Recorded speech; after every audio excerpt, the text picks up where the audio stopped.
अब वक्त है कि मैं 2 स्टिंग्स लूंगा पोर्चुगीज मैन ऑफ वॉर से। 2 जगह पर स्टिंग्स और 2 अलग एंटीडोट्स। कौन सा सबसे बेस्ट होगा आप जानने वाले हैं। यार मुझे समुंदर के टेरर के सामने जाने में टेंशन हो रही है। 1 2 3। ओह ये तो चिपक गया यार। हर कमेंट सेक्शन में मुझे एक चीज देखने को मिलती है, मार्क तुम कब कयोटी की तरह एक स्टिंग लेने वाले हो। सच कहूं तो मुझे काफी चीजों ने स्टिंग किया है हमारे एडवेंचर्स के दौरान, लेकिन एक चीज है जो अभी तक हमने कवर नहीं की है और मुझे बार बार स्टिंग करती है, वो है जेलीफिश। मुझे बहुत सारी गलत इन्फॉर्मेशन सुनने को मिलती है कि जब जेलीफिश काटती है तो उसको ठीक कैसे करें और उसके साइड इफेक्ट्स क्या होते हैं। तो हमने जब सोचा कि हम इस जेलीफिश की वीडियोस बनाएंगे, तब मैंने सोचा कि हम कौन सी जेलीफिश को लें। वो रीफ की कोई छोटी सी जेलीफिश नहीं, मुझे कुछ बड़ा चाहिए था। इसीलिए मैंने चुना समुंदर का सबसे बड़ा डर, पोर्चुगीज। हाँ वही वाला।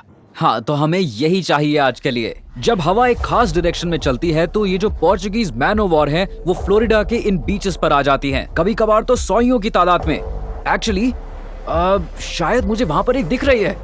ओके चलो चलते हैं। ये 2 हैं, काफी अच्छी दिख रही हैं ये दोनों। काफी खतरनाक दिख रही हैं ये। ध्यान से कहीं अभी स्टिंग ना कर दे। अगर इसने मुझे अभी विप कर लिया तो मुझे स्टिंग लग जाएगा। वो स्टिंग काफी जल्दी होगा, जो मैं नहीं चाहता अभी। सबको पता है कि बीच पर आने के बाद इनकी लाइफ खत्म हो जाती है। ये शोर पे आते ही ड्राई आउट होने लगती हैं और फिर इनकी लाइफ साइकिल खत्म हो जाती है। इनफैक्ट इन स्पेसिमेंस को यूज करना आज हमारे एक्सपेरिमेंट के लिए पूरी तरह से जस्टिफाइड है। और ये इतनी खूबसूरत लगती है ना, बट कभी कभार खूबसूरती के साथ दर्द भी आता है, और ये एक दर्द का जार है। चलो हवा से दूर चलकर इसे ध्यान से देखते हैं। मैं इस टेबल को अच्छी तरह से जानता हूं, सिर्फ डिफरेंस ये है कि हमेशा मैं इन टेबल की दूसरी तरफ होता था। हाँ ये थोड़ा अलग तो लग रहा है जिससे मैं यूज्ड हूं। तो इस बकेट में हमारे पास बहुत सारी स्टिंग्स की रेमेडीज हैं। कुछ अच्छी हैं तो कुछ उतनी अच्छी नहीं है, और इसी वजह से मैं ये वीडियो बनाना चाहता था। तो चलो बात करते हैं इस ऑर्गेनिज्म की, इस क्रीचर की, द पोर्चुगीज। क्या ये हम हर बार करने वाले हैं? The Portuguese man of war. देखने में ये जेलीफिश लगती है, लेकिन पोर्चुगीज मैन ऑफ वॉर असल में जेलीफिश नहीं है, ये एक साइफोनोफोर है। जैसे जेलीफिश अपने आप सर्वाइव कर सकती हैं, ये अलग हैं। साइफोनोफोर क्लोज्ड ऑर्गेनिजम्स का एक ग्रुप होता है जो क्लोन सेल से बना होता है। अलग अलग ग्रुप्स मिलकर काम करते हैं ऑर्गेनिजम्स को जिंदा रखने के लिए। कुछ सेल्स फ्लोट बनाते हैं जो इसे पानी के ऊपर रखता है और हवा के साथ चलने के लिए सेल का काम करता है, और कुछ सेल्स का काम होता है प्रे को हंट करना। और यहीं पर आते हैं वेनम से भरे हुए नेमेटोसिस्ट्स। ये छोटे लेकिन powerful cells man of war के टेंटिकल्स पर हजारों की संख्या में होते हैं, और हर एक के अंदर एक स्पाइरल शेप्ड बार्ब होता है जो विक्टिम के कांटेक्ट होने पर अपने आप को ब्लास्ट कर देता है।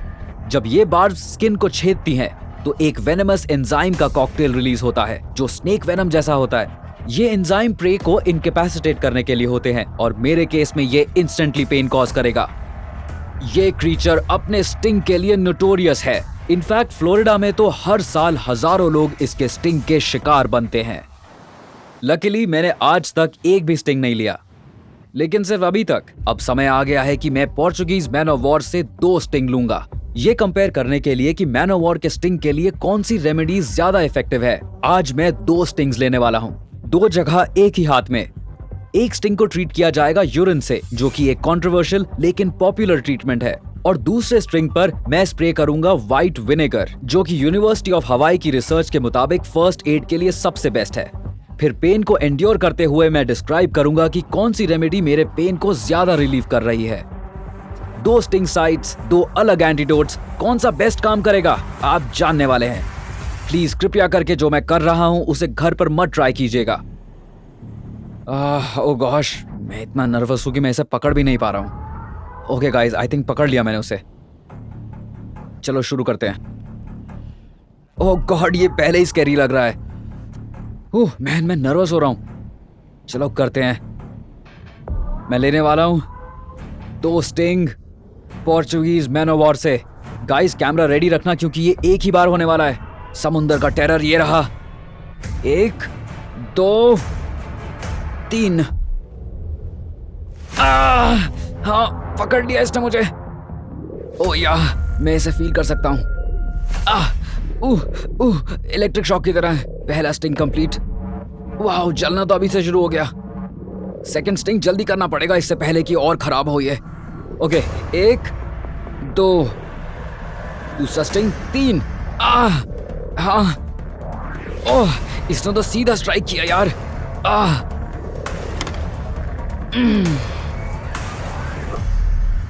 ओके, हाँ, तो एकदम से एक टिंगली इलेक्ट्रिक सेंसेशन आ रही है। ये एक बी के स्टिंग से या वॉस्प के स्टिंग से अलग लग रहा है। ओ यार, ये वेनम तो लिटरली अंदर घुस रहा है। मुझे लगता है ये टेंटिकल्स के हजारों नेमेटोसिस्ट ये ना अभी एक्टिव हो रहे हैं। ओ हाँ, मैं ना इन्हें फील कर सकता हूँ अभी। ओ हाँ, ये अब इरप्ट होना शुरू हो गए हैं। ऐसा लग रहा है कि एक के बाद एक बुलेट्स मेरी स्किन के अंदर घुस रहे हैं। वो हाँ, आप देख सकते हो अब यहाँ रेडनेस आना शुरू हो गई है। ये पहला स्टिंग है ऊपर की तरफ, ये दूसरा स्टिंग था नीचे की तरफ वाला। मैं एक्चुअली यहाँ टेंटिकल्स के छोटे छोटे पीसेस देख सकता हूँ, जैसे कि यहाँ पर बहुत सारे नेमेटोसिस्ट हों, और ये हर सेकंड के साथ और ज्यादा इंटेंस होते जा रहा है। ओह यार, ये तो बहुत बुरा है। आप कभी भी किसी पोर्चुगीज मैनोवॉर का शिकार नहीं बनना चाहोगे। अगर मैं एक मछली होता तो मैं एक बहुत बड़ी मुसीबत में होता। इनफैक्ट मैं अभी तक पूरी तरह से पैरालाइज हो गया होता, और ये मैनोवॉर मुझे अपने खाने के लिए खींच रही होती। ओके, चलो अब हीलिंग प्रोसेस को शुरू करते हैं। जैसा कि मैंने कहा था, ये 2 स्टेप्स में है। पहले हम साइड पे स्प्रे करेंगे,